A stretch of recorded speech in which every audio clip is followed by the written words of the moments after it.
friends, it's Editing Hog. Before we start, I just want to let you know that I took some medication that kind of muddles my brain before I did this video. I thought I could beat it, but I didn't beat it. And you're probably gonna see that in this video. I'm gonna try to edit it to make it less the way that it is, but just bear with me. I'm sorry, these are trying times we're in.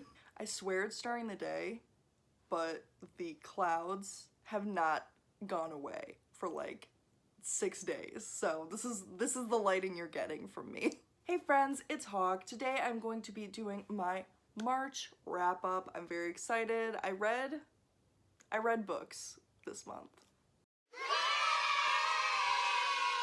So the first two books that I read were Lover Reborn and Lover Unleashed from the Black Dagger Brotherhood series by J.R. Ward. If you want to hear my thoughts about that, you can go watch I read the first 10 books in a vampire romance series. I'll link it up above somewhere. The next book that I read was An Absolutely Remarkable Thing by Hank Green because I was preparing to meet him the next week.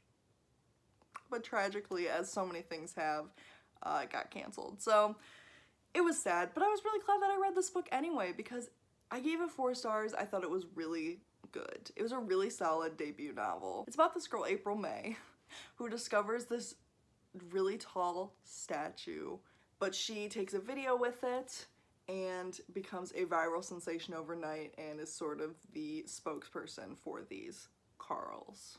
I thought the plot was super good. I thought the characters were really good. I liked April May a lot. I like when books have a mean main character or like a character who sucks. And I don't mean that in like, I don't want an evil main character. I mean, I might if I'm in the mood. But I want more main characters who are just kind of shitty people. And I say kind of shitty people like they're selfish, they're arrogant, you know. They have a lot of flaws and you might not want to be best friends with them, but you're still interested in hearing their thoughts and reading about them. I feel like April May is that. Did a really good job of looking at the way fame operates in our society. I feel like people in the future can read this book and kind of understand how internet fame worked, if that makes sense. I just really thought that it was a fresh novel. I've never read anything else like it, which I know isn't saying much because I haven't read very much in general of like sci-fi, but I just thought, oh my god, I'm getting emotional. I just thought it was really good. Why is it so dark? Oh my god, I just fucked the white balance entirely, but we love an iPhone user. The next book I read was Winterwood by Shea Earnshaw. I was trying to read more Owl Crate books this month because they tend to just kind of sit on my shelves because they're not necessarily books I would have bought. Winterwood was one of those books. This is about Nora. She's a witch who lives in the woods. She's like a young, and this is a YA, so she's like a young person, witch. I don't know, a witchling. What the fuck was I talking about? And in her neck of the woods, there's an area called the Winterwood that when there's a full moon out, she can go in without getting hurt or getting trapped or getting lost because apparently this forest is alive. So she goes in there on the full moon and she finds this boy. A few things that you might not like about this book. One, it was very insta-lovey, but I bought it because he's at a camp for all boys and she is like alone entirely. Like she has no relationship with anyone except for her mom really, so there's that. Next, the plot twist was extremely obvious. I don't know if you care about that. I personally don't. Obviously, I would like to have a plot twist that is the best of both worlds, which is that I don't see it coming, but it also makes sense within the story. But a lot of times plot twists, to me, just come out of left field. So I would much rather know that it was coming instead of it being just completely irrelevant to the story or not make sense within the story. Does that make sense? I hope so, but the plot twist here is very easy to guess. It also drags in some places, which I will say I don't love in a 300-page novel. If you're in a 300-page novel, you need to tighten it up. It needs to never leave me feeling like, okay, let's get over this part. I don't want it to sound like I didn't like this book. I gave it 3 stars. I would say I would give it a high 3 stars, like 3.5 perhaps. I liked the language a lot. I liked the writing a lot. I thought that it was very lush. It was lush descriptions. It was repetitive in some places with how she described things, but at the same time, I just thought it was really well crafted. I felt scared in a lot of parts. I felt really nervous and, I don't know, spooked. I feel like I've established many times that I am very easily spooked, so it's easy to do it. This book did it. And that's one of the things I like in fantasy, which is it's being told as though it is folklore. I really like that. I really fuck with that heavily, and this book did that extremely well. Props to this. I'm not mad at it at all. I definitely enjoyed my time reading it, and I read it pretty quickly. The next book that I read was Sometime After Midnight by Elle Phillips. A Cinderella retelling, but the only thing that is Cinderella related is like right at the beginning, and then the rest of it is just not at all. This book I have extremely complicated relationships about. The plot is very convoluted and very... something I was reading on Goodreads reviews that it didn't even occur to me is that you have to make a lot of logical leaps. You have to suspend your disbelief a lot. I personally never have an issue with that. I am free to suspend my disbelief here until next year. I just don't ever, like, I'm reading a fictional story, so I'm not ever gonna be like, that wouldn't happen in real life. It's like, no fucking shit, it's fiction. So it never even occurs to me to think about that, but that's something that people had problems with if you were thinking about picking this up. My issues were more with the, I don't know. Okay, so first and foremost, he has a friend, the main character, Nate, has a best friend named Victor who constantly gets ripped on for being fat. I hate that. Like, there were just so many fat phobic comments. I was like, out of nowhere. They call him like the fat Al Pacino like 2 separate times. There was this one scene that really threw me off where Nate was talking about Victor and he was like, to Cam, and he was like, well, you've seen him. You know how much ice cream he can eat. I was like, Jesus. It was just so mean for no reason. The next thing was that it romanticized mental health to like an extreme degree, There's a section that I wanted to read because I feel like it articulates it really well. Okay, so this part is kind of a spoiler, so I'll put something here, but I think you should hear it anyway. If you're at all triggered by mental health type things, or romanticization of mental health, I think that you should probably hear it just so you know what you're getting yourself into. So here, Cam is trying to make Nate feel better about his father who had schizophrenia and killed himself. He was a musician. So here is Nate, or no, they're so interchangeable. Here's Cam talking about Nate's dad and how people could have viewed him if he had stayed alive. I mean, look at people like Nick Cave or Tom Waits. Look at how dark they get sometimes. Your dad could have been known for this, and maybe people would have started known for this being his schizophrenia. And maybe people would have started to understand what he was going through and they would have accepted it. Maybe even thought it was incredibly cool. Schizophrenia is serious. Just so you guys know, I feel like I don't have to tell you that, but apparently I have to tell Elle Phillips that. So, yeah, not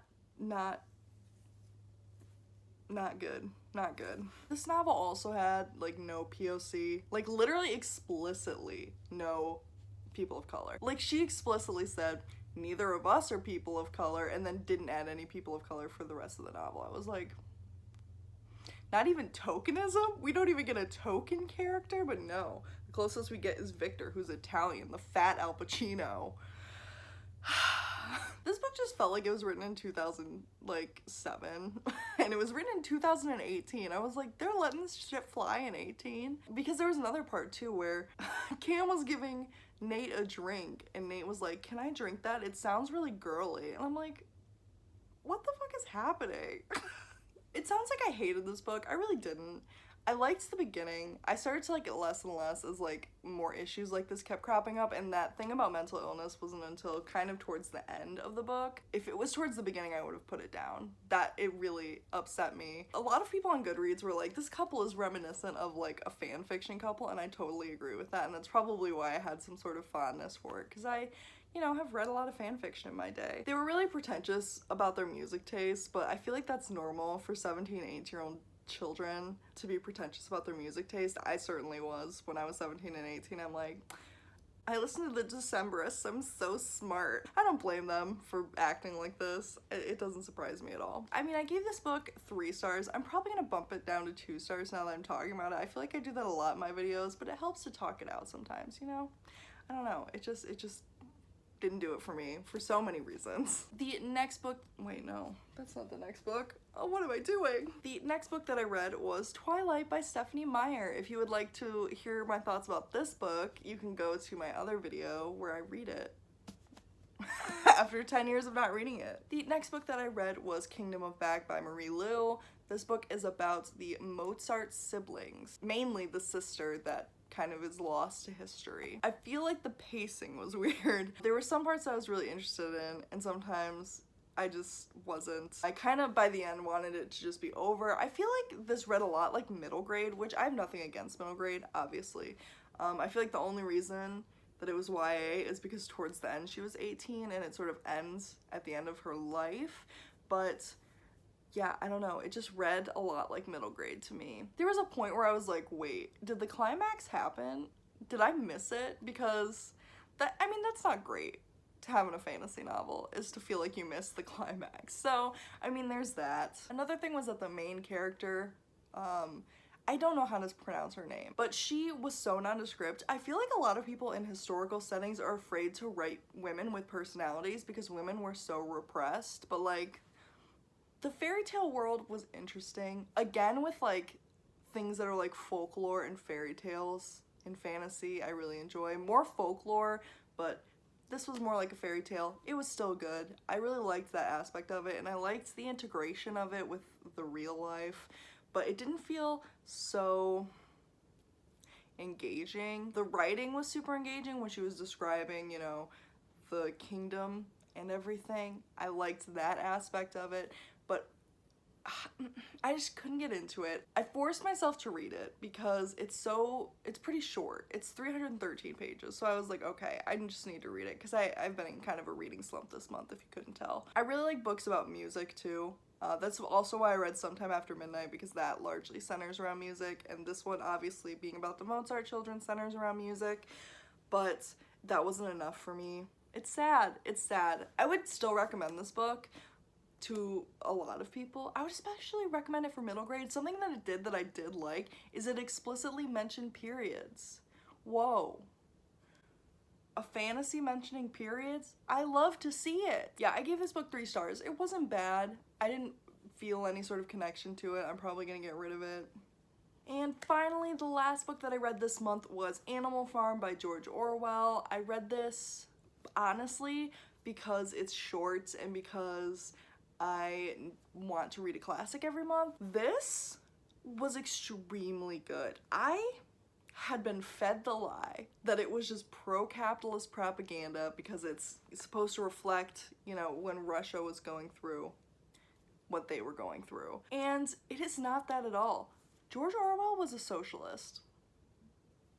I never would have thought until I read this book, and I was like, this doesn't seem like a pro-capitalist book. And then I looked it up, and he was a socialist, and I was like, this makes sense. It's about an animal farm. All these animals rise up against their owner, and they start to exist on their own. It was so good. It was so good. I was shocked. I was shocked. I was not going into it expecting to like it as much as I did, but just the impact of all of that symbolism, allegory, illusion, we're loving it. It was great. And I just loved how it was written. Like, it was written in a very matter-of-fact kind of way, which is how I write, so I don't usually like reading similar styles to myself. I usually like flowery things, but it was just so well done. Like, nothing was misplaced. That's what I want from a short novel, is just everything works. Everything is exactly like it should be. There's nothing superfluous about it. I loved it. I gave it 4 stars because I didn't emotionally connect with it. I usually reserve 5 stars for things that I emotionally connect with. It was extremely good. I was blown away. So I highly recommend reading it if you haven't. I somehow managed to escape it while I was in school, but if you haven't read it, you should read it. That is it for me, folks. That is all the books that I read in March. Thank you so much for joining me. There are a lot more new people here than there were last time I posted. So welcome to all the new people. If you came from Chan's channel, I'm honored that you are here. Thank you so much. I have a lot of plans for videos this month. Some are in series and then some are just one-off, so I'm really excited to share them all with you guys. Thank you so much for joining me. Have a wonderful day. Stay safe. Bye! That dress, if you wear that time, baby, we'll dance through the night. 'Cause no one's got what we got going. Happiness never held on to me.